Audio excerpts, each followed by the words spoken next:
back to another episode of Justification. I want to thank you again for continuing to tune in to this show and on Preach the Word Network as we take our time and truly take our time understanding what this term justification means, its context, and its personal relation to us.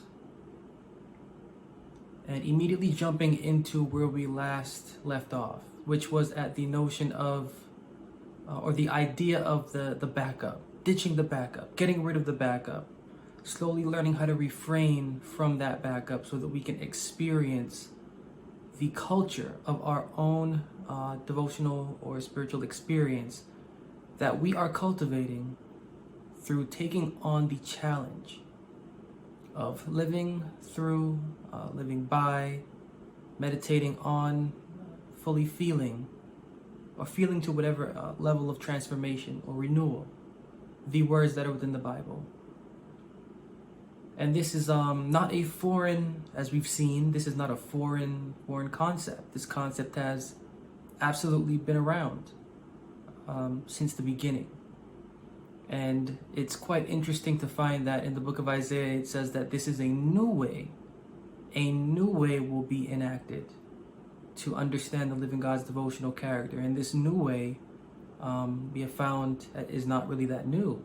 It was put into practice or exercised by Abraham, who left his quote-unquote house, and the land of that house, and ventured into a place that was strange and foreign, looking for a home that he didn't know, and for a promise that he had not yet received.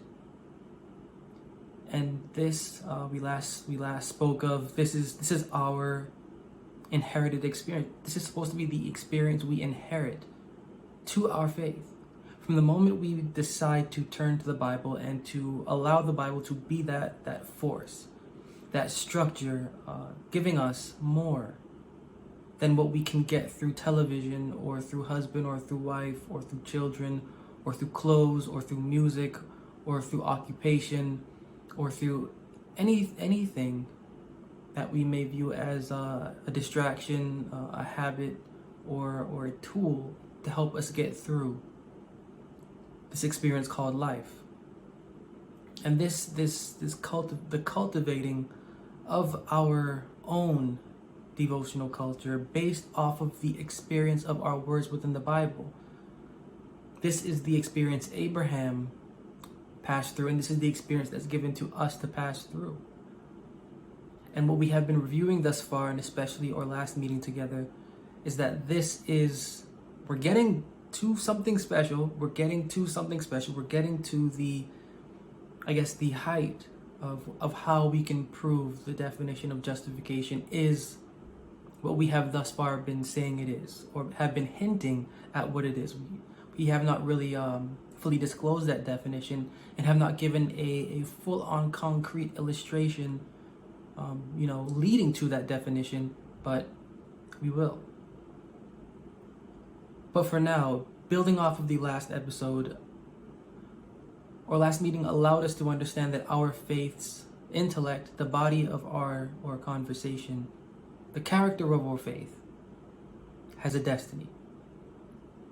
That's the most important thing that we have to realize and that we have to take into consideration.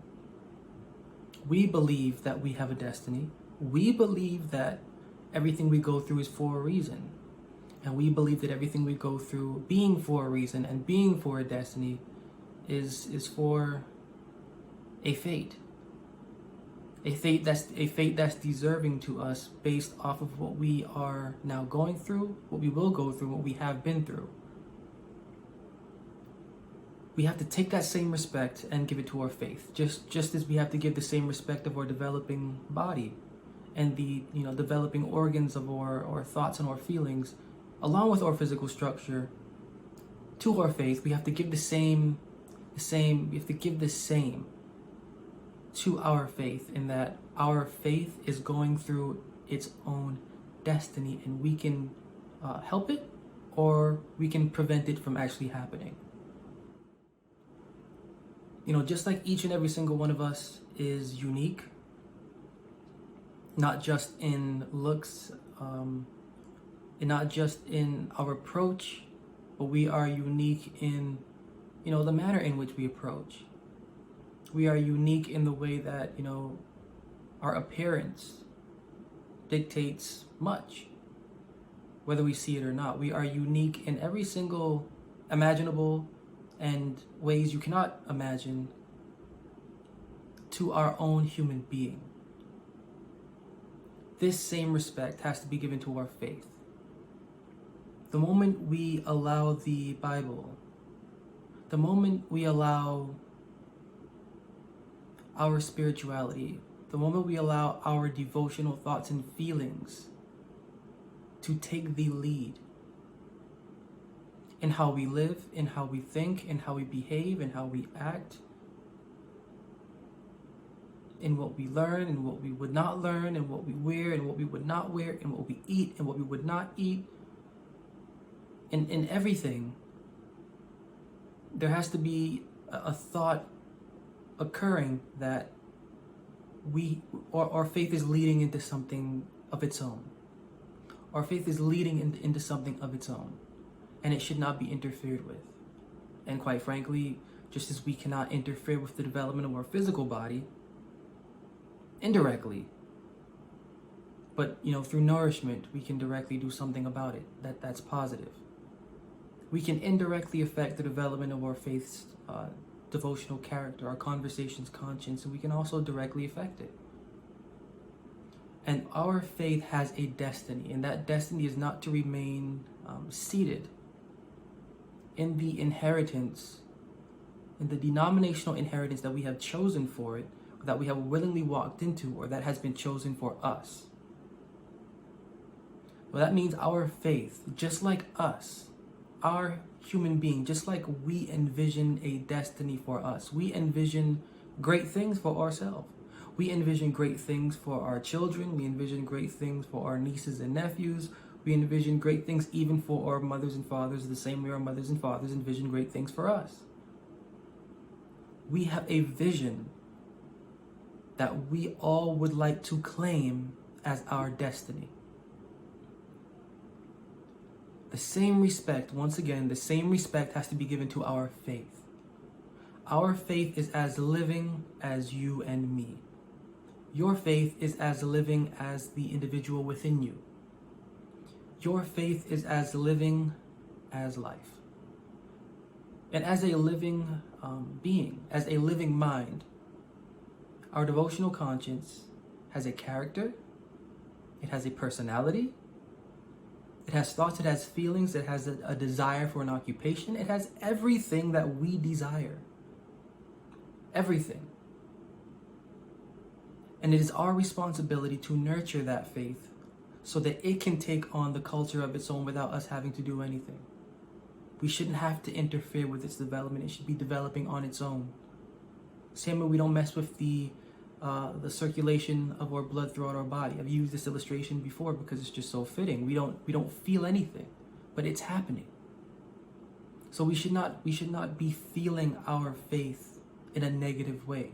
Our faith should be feeling itself in a positive way and without us actually knowing it.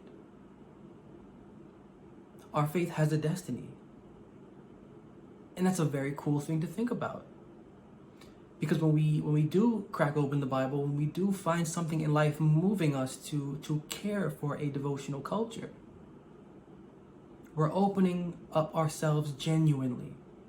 We have no thought of knowing anything. We have no thought of nothing. We enter into this quote unquote religious world empty, hoping to be filled.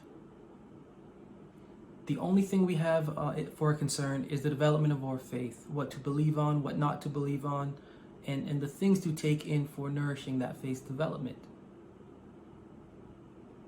Our faith then is developing because it has a destiny of its own.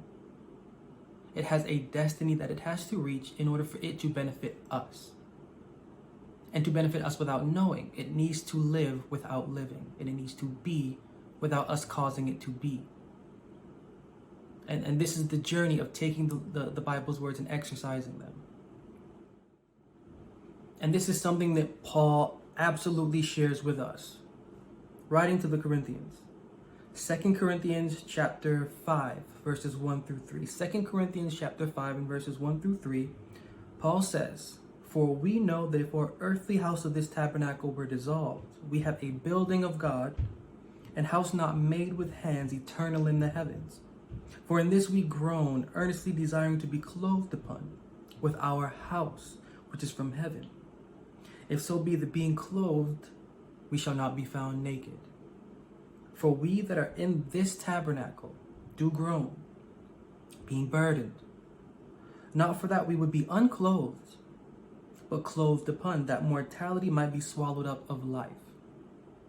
Now in this quote is the destiny that Paul is talking about. It's the destiny that we have been reviewing for the past meetings. Putting away or allowing the dissolving of the backup confidence. Knowing that it must come. And Paul is saying, if it should ever come, he's saying if that dissolving should ever come, because he knows that it will come to the honest individual caring to know the devotional character of the living God and caring to live in that manner. There will come a time of dissolving. There's two principles here, or two instruments used that Paul uses, is the earthly house and then quote unquote this tabernacle. Our earthly house, you may know what that is. That's fairly easy to understand, but to just get into it briefly, dipping into the Bible.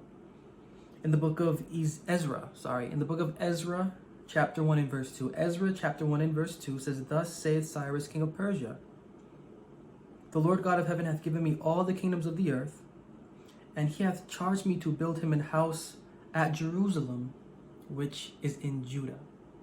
So there's only one thing that was at Jerusalem of fair importance at this point in time, and that was the temple. House in Bible, there are various illustrations proving this, which I'm not going to give at this time. But house in the Bible equates to church or temple. House in the Bible equates to church or temple. Again, the book of 2 Chronicles chapter 2 and verse 12. Huram said moreover, 2 Chronicles chapter 2 and verse 12. Huram said moreover, "Blessed be the Lord God of Israel that made heaven and earth, who hath given to David the king a wise son endued with prudence and understanding, that might build an house for the Lord and an house for his kingdom." Again, quote unquote, the Lord is a religious figure. An house devoted to the Lord is a house or a church devoted to the Lord, or a temple. Again, house in its context referring to temple, to church. But then Paul says this tabernacle, our earthly house of this tabernacle. Our past episodes, we have reviewed this. I will briefly just review this once again in the book of 2 Peter. 2 Peter chapter 1 and verse 13 and 14. Should be familiar with this verse. 2 Peter chapter 1 and verse 13 and 14. "Yea, I think it meet, as long as I am in this tabernacle, to stir you up by putting you in remembrance, knowing that shortly I must put off this my tabernacle, even as our Lord Jesus Christ hath shown me." The reference can be taken to the physical body, to put off this my tabernacle, physical body, but the reference is ultimately for the body within, the body of faith, the devotional characters conversation. Again, 1 Corinthians chapter 6 and 19, Paul says, "What? Know you not that your body is the temple of the Holy Ghost, which is in you, which you have of God, and you are not your own?" Now, if John 4:24 tells us that God is a spirit, the body that this spirit is for is not physical. It is not physical. This is not a reference to a physical body. This is the body of our faith's confidence. It is this body that is our tabernacle. And it is the cultivating of it that leads to that destiny. In this quote, in these verses, Paul is giving us an entry into what he's saying about that destiny. So putting everything into sense, we know that we have an earthly house of and for this tabernacle. What that means is that we have a church on this earth. We have a church on this planet. We have a religious denomination for this planet, for our body within, for our faith's body, for our conversation with the living God. We have a physical denomination that we associate with our faith's mind, thoughts, feelings, actions, and behavior. But should there ever come continuing with Paul's thought, but should there ever come a point in time of the dissolving of that earthly tabernacle or of that earthly house, should there ever come a time of the dissolving of that earthly house, we know, and that we being the tabernacle within knows or should know that it has a home that is above. So while we're focused on what is physically drawn to us and what we are physically drawn to, Paul's allowing us to know that there should be a point in time where a dissolving occurs, and that dissolving occurring within the tabernacle within, a separation being created between what is earthly and what is above. Meaning, our faith, the faith that we have within, the genuine, innocent, curious faith that we have when turning to the Bible, and its developing body, though associated to something denominational, at some point in time must transcend to what is beyond denominational. How can we know this is true? How can we know that this is what Paul is saying? In the book of Hebrews, Paul actually puts in a little jab for individuals that are willing to remain tied to their quote-unquote earthly house. In the book of Hebrews chapter 13 and verse 10, Hebrews chapter 13 and verse 10 reads, "We have an altar." So Paul is speaking to individuals that are understanding the transition that needs to take place and the growth and the development of their conversation. Paul is saying we have an altar whereof they have no right to eat which serve the tabernacle. We have an altar, Paul is saying. We have a place of worship where those that would remain servant to the tabernacle are not allowed. Why? What more can you tell us, Paul, in the book of Colossians chapter 3 and verse 1 and 2? Plain, very plain. "If you then be risen with Christ, seek those things which are where?" If you then be risen with Christ, seek those things which are above, where Christ sitteth on the right hand of God. Set your affections where? In verse 2. Set your affections on things above, not on things on the earth. And we have to put this into context, because this isn't a secular book. The Bible's not secular. This isn't secular counsel primarily or firstly.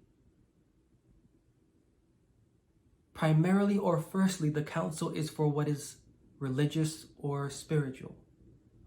The things in question are not things secular primarily. The things in question are things religious primarily or firstly. There is to be a separation. Our conversation, we went through this in our previous meeting, there is to be a rising or a newness of thought and feeling devotionally. And if that newness of thought and feeling devotionally is occurring, then we are to be risen to things, and remember, not secular, to devotional things, to higher things, or higher philosophical things in the Bible above. Our thoughts and our feelings, our faith's thoughts and feelings are to rise above and to are no longer remain centered and engaging with the things that are toted within the earthly house, the destiny. And this is absolutely important because I get so many people, and I get so many messages, and especially from individuals my age and younger, saying that when I go to church, I don't feel right. When I'm sitting in church, I don't feel right. When I'm hearing what the pastor is saying, I don't feel right. So many people reaching out to me, younger than me, my age, older than me, allowing me to understand and really opening up to me how they have been hurt by their practice, by their denominational standards for religious thought, for philosophical thought, for acting, for behavior, and how disconnected they feel through it. Why? Could there be something more for your faith and for you through that developing faith? The answer is yes. There is a disconnect because, quite frankly, your faith is wanting more. Your faith is wanting more. And what I'm finding is that individuals 10 years, 15, 20, 25, 30, 35, 40 are still sitting in these churches waiting for their faith to find the height that it is looking for, to find the nourishment that it is looking for. They're still sitting and they're still waiting for the pastor to, quote unquote, convert me. I've heard this. I've actually heard this. And so taking everything that we are, into consideration, and taking everything that our devotional conversation is into consideration, the Bible is letting us know that we have a destiny for our faith to unpack. We have to take seriously our faith's destiny. We have to take seriously our faith's thoughts and our faith's feelings, because just as we have thoughts and feelings, just as we have a destiny, just as we have a vision that we envision that destiny being fulfilled or completed in, just as we have a desire, we have to understand that our faith is as living as us. The mind of our faith is as living as our mind. And that's something very cool, that's something very interesting, and that's something very scary, because while we're sitting in these churches, or while we're reviewing whatever we are reviewing, while we're living the way we're living, while we're feeling whatever we're feeling, while we're believing whatever we're believing, our inward person is not living. Our inward person is completely shriveling due to the lack of nourishment giving to our faith's conscience and intellect. And the Bible is letting us know that there is a point for the removal of the backup faith. There is a point for journeying into an unknown experience. There is a point. And the point is for the individual faith to realize that it has a home. Its home is not the home that it thinks that it belongs to. The moment that we walk into a belief, the moment that we take our faith and inherit a belief, is the moment that we become an orphan.